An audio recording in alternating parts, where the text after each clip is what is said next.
Hello बच्चों, आज 7वीं कक्षा के वसंत पाठ्य पुस्तक से लिया गया मिठाई वाला नामक कहानी का वाचन करने वाली हूँ। साथ में ही उसका सारांश भी दिया गया है। Okay, let's start. मिठाई वाला। बहुत ही मीठे स्वरों के साथ वह गलियों में घूमता हुआ कहता, बच्चों को बहलाने वाला, खिलौने वाला। इस अधूरे वाक्य को वह ऐसे विचित्र किंतु मादक मधुर ढंग से गाकर कहता कि सुनने वाले एक बार अस्थिर हो उठते। उसके स्नेहाभिषिक्त कंठ से फूटा हुआ गान सुनकर निकट के मकानों में हलचल मच जाती। छोटे छोटे बच्चों को अपनी गोद में लिए युवतियां चिकोम को उठाकर छज्जों पर नीचे झांकने लगती। गलियों और उनके अंतर्व्यापी छोटे छोटे उद्यानों में खेलते और इठलाते हुए बच्चों का झुंड उसे घेर लेता और तब वह खिलौने वाला वहीं बैठकर खिलौने की पेटी खोल देता। बच्चे खिलौने देखकर पुलकित हो उठते। वे पैसे लाकर खिलौने का मोल भाव करने लगते। पूछते, इसका दाम क्या है? और इचका और इचका। खिलौने वाला बच्चों को देखता और उनकी नन्ही नन्ही उंगलियों से पैसे ले लेता और बच्चों की इच्छानुसार उन्हें खिलौने दे देता। खिलौने लेकर फिर बच्चे उछलने कूदने लगते और तब फिर खिलौने वाला उसी प्रकार गाकर कहता, बच्चों को बहलाने वाला, खिलौने वाला। सागर की हिलोर की भांति उसका यह मादक गान गली भर के मकानों में इस ओर से उस ओर तक लहराता हुआ पहुंचता और खिलौने वाला आगे बढ़ जाता।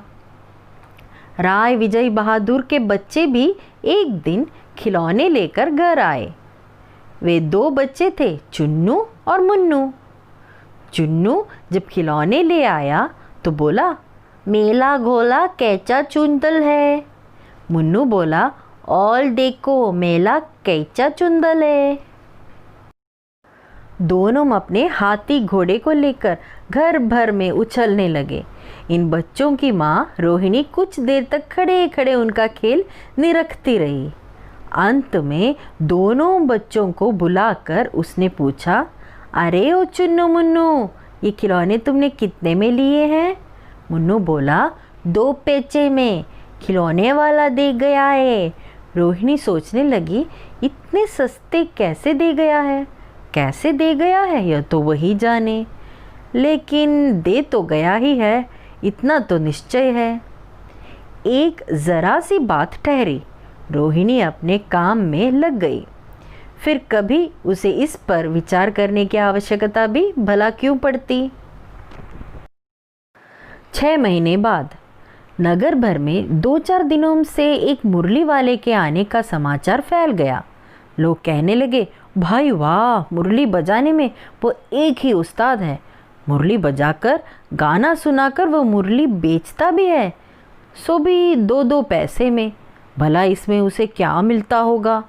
मेहनत भी तो न आती होगी। एक व्यक्ति ने पूछ लिया, कैसा है वह मुरली वाला? मैंने तो उसे नहीं देखा। उत्तर मिला, उम्र तो उसकी अभी अधिक न होगी, यही 30-32 की होगी।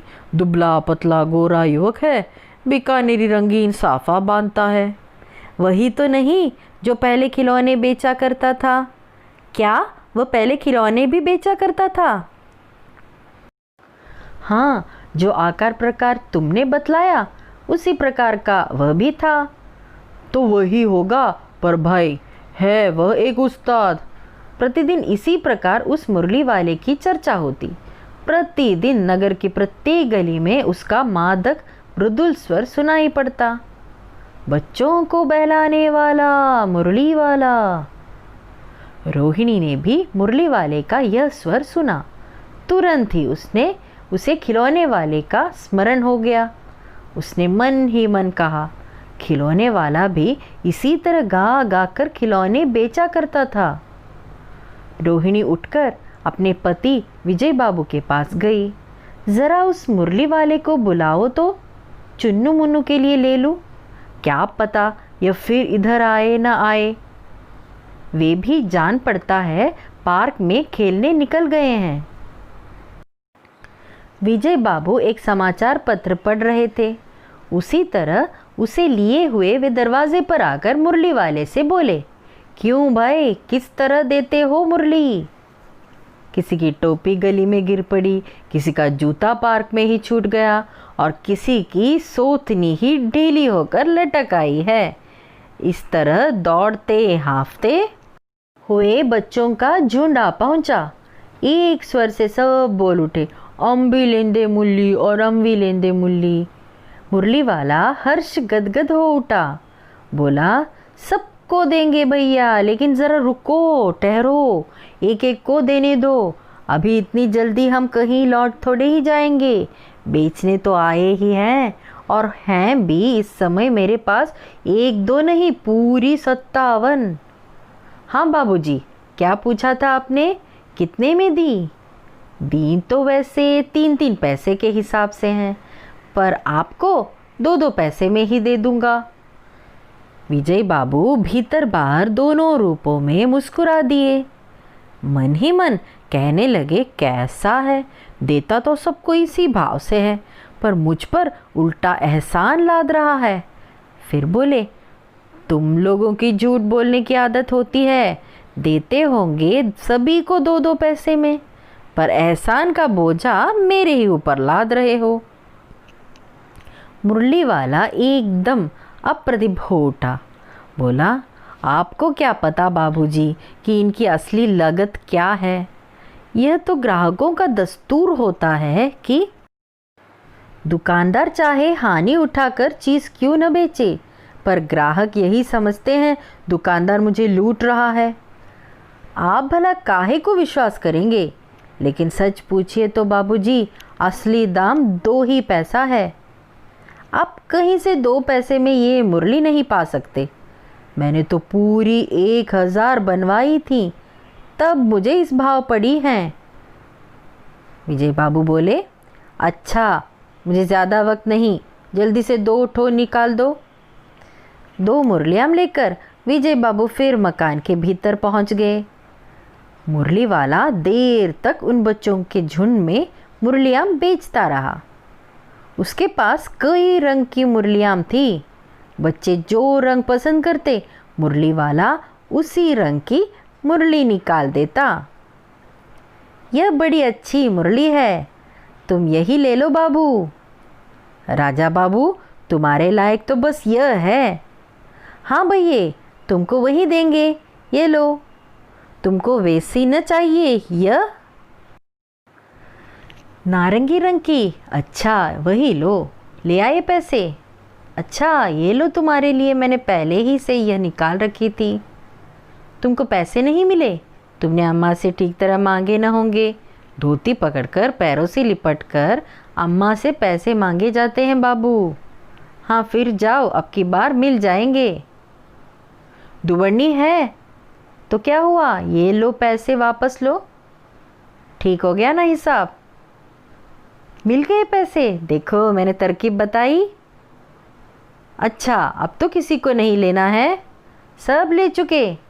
तुम्हारी माँ के पास पैसे नहीं हैं? अच्छा, तुम भी ये लो। अच्छा, तो अब मैं चलता हूँ। इस तरह मुरली वाला फिर आगे बढ़ गया।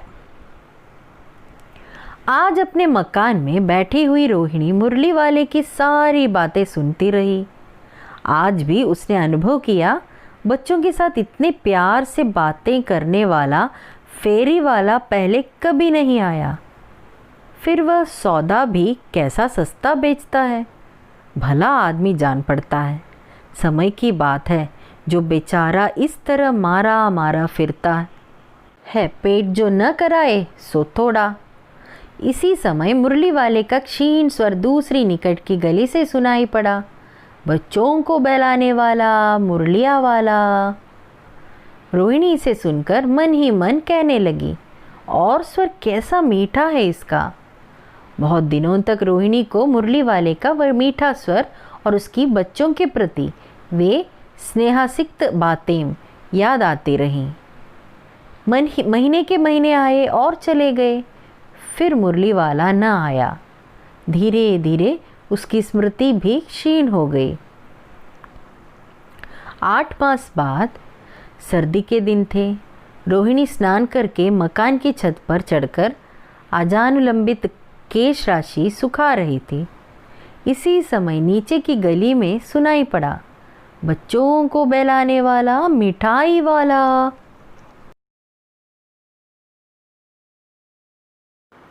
मिठाई वाले का स्वर उसके लिए परिचित था। झट से रोहिणी नीचे उतर आई। उस समय उसके पति मकान में नहीं थे। हाँ, उनकी वृद्धा दादी थी। रोहिणी उनके निकट आकर बोली, दादी, चुन्नू मुन्नू के लिए मिठाई लेनी है, ज़रा कमरे में चलकर ठहराओ। मैं उधर कैसे जाऊं, कोई आता न हो। ज़रा हटकर मैं भी चिक्की ओट में बैठी रहूंगी। दादी उठकर कमरे में आकर बोली, ए मिठाई वाले, इधर आना। मिठाई वाला निकट आ गया। बोला, कितना मिठाई दूँ माँ? ये नए तरह की मिठाइयाँ हैं, रंग बिरंगी, कुछ कुछ खट्टी, कुछ कुछ मीठी, जायकेदार, बड़ी देर तक मुंह में टिकती हैं, जल्दी नहीं घुलती। बच्चे बड़े चाव से चूसते हैं। इन गुणों के सिवा ये खांसी भी दूर करती है। कितनी दूँ? चपटी, गोल, पहलदार गोलियां हैं, पैसे की 16 देता हूँ। दादी बोली, 16 तो बहुत कम होती हैं, भला 25 तो देते। मिठाई वाला, नहीं दादी, अधिक नहीं दे सकता, इतना भी देता हूँ। यह अब मैं तुम्हें क्या, खैर मैं अधिक न दे सकूँगा। रोहिणी दादी के पास ही थी। बोली, दादी फिर भी काफ़ी सस्ता दे रहा है, 4 पैसे की ले लो, यह पैसे रहे। मिठाई वाला मिठाइयाँ गिनने लगा। 2 4 के दे दो। अच्छा, 25 नहीं सही, 20 ही दो। अरे हाँ, मैं बूढ़ी हुई, मोल भाव अब मुझे ज़्यादा करना आता भी नहीं। कहते हुए दादी के पोपले मुंह से ज़रा सी मुस्कुराहट फूट निकली। रोहिणी ने दादी से कहा, दादी, इससे पूछो तुम इस शहर में और कभी भी आए थे या पहली बार आए हो? यहाँ के निवासी तो तुम हो नहीं। दादी ने इस कथन को दोहराने की चेष्टा की ही थी कि मिठाई वाले ने उत्तर दिया, पहली बार नहीं, और भी कई बार आ चुका हूँ। रोहिणी चिक्की आट से ही बोली, पहले यही मिठाई बेचते हुए आए थे या और कोई चीज़ लेकर? मिठाई वाला हर्ष, संशय और विस्मयादि भावों में डूबकर बोला, इससे पहले मुरली लेकर आया था और उससे भी पहले खिलौने लेकर। रोहिणी का अनुमान ठीक निकला। अब तो वह उससे और भी कुछ बातें पूछने के लिए अस्थिर हो उठी। वह बोली, इन व्यवसायों में भला तुम्हें क्या मिलता होगा? वह बोला, मिलता भला क्या है, यही खाने भर को मिल जाता है, कभी नहीं भी मिलता है, पर हाँ, संतोष, धीरज और कभी कभी असीम सुख ज़रूर मिलता है, और यही मैं चाहता भी हूँ। सो कैसे, वह भी बताओ। अब व्यर्थ उन बातों की क्यों चर्चा करूं? उन्हें आप जाने ही दें। उन बातों को सुनकर आपको दुख ही होगा। जब इतना बताया है तब और भी बता दो। मैं बहुत उत्सुक हूँ, तुम्हारा हर्जा न होगा। मिठाई मैं और भी ले लूँगी। अतिशय गंभीरता के साथ मिठाई वाले ने कहा, मैं भी अपने नगर का एक प्रतिष्ठित आदमी था। मकान, व्यवसाय, गाड़ी, घोड़े, नौकर, चाकर, सभी कुछ। स्त्री थी, छोटे छोटे 2 बच्चे भी थे। मेरा वह सोने का संसार था। बाहर संपत्ति का वैभव था, भीतर संसारिक सुख। स्त्री सुंदर थी, मेरी प्राण थी। बच्चे ऐसे सुंदर थे जैसे सोने के सजीव खिलौने। उनकी अटखेलियों के मारे घर में कोलाहल मचा रहता था। समय की गति, विधाता की लीला, अब कोई नहीं है। दादी, प्राण निकाले नहीं निकले, इसलिए अपने उन बच्चों की खोज में निकला हूँ। वे सब अंत में होंगे तो यहीं कहीं, आखिर कहीं न जन्मे ही होंगे। उस तरह रहता, घुल घुल कर मरता। इस तरह सुख संतोष के साथ मरूंगा। इस तरह के जीवन में कभी कभी अपने उन बच्चों की एक झलक सी मिल जाती है। ऐसा जान पड़ता है जैसे वे इन्हीं में उछल उछल कर हंस खेल रहे हैं। पैसों की कमी थोड़ी ही है, आपकी दया से पैसे तो काफ़ी हैं, जो नहीं है इस तरह उसी को पा जाता हूँ। रोहिणी ने अब मिठाई वाले की ओर देखा। उसकी आंखें आंसुओं से तर हैं। इसी समय चुन्नू मुन्नू आ गए। रोहिणी से लिपट कर उसका आंचल पकड़कर बोले, अम्मा मिठाई मुझसे लो। यह कहकर तत्काल कागज़ की 2 पुड़ियाँ मिठाइयों से भरी मिठाई वाले ने चुन्नू मुन्नू को दे दी। रोहिणी ने भीतर से पैसे फेंक दिए। मिठाई वाले ने पेठी उठाए और कहा, अब इस बार ये पैसे न लूँगा। दादी बोली, अरे अरे ना ना, अपने पैसे लिए जा भाई। तब तक आगे फिर सुनाई पड़ा उसी प्रकार मादक मृदुल स्वर में, बच्चों को बहलाने वाला मिठाई वाला।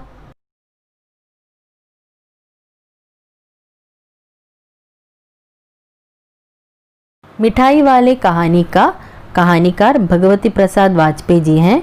उन्होंने इस कहानी में एक पिता का बच्चों के प्रति प्रेम भाव को दर्शाया है। किस तरह से एक पिता अपने बच्चों को खोने के बाद अन्य बच्चों में उस खुशी की तलाश करता है। और एक आदमी पहले एक खिलौने वाले के रूप में आता है। वह मधुर स्वर में बच्चों को बहलाने वाला खिलौने वाला गाकर सुनाता है। सभी बच्चे उसके खिलौनों पर रीझ कर अपने तोतली आवाज़ में भाव पूछते हैं।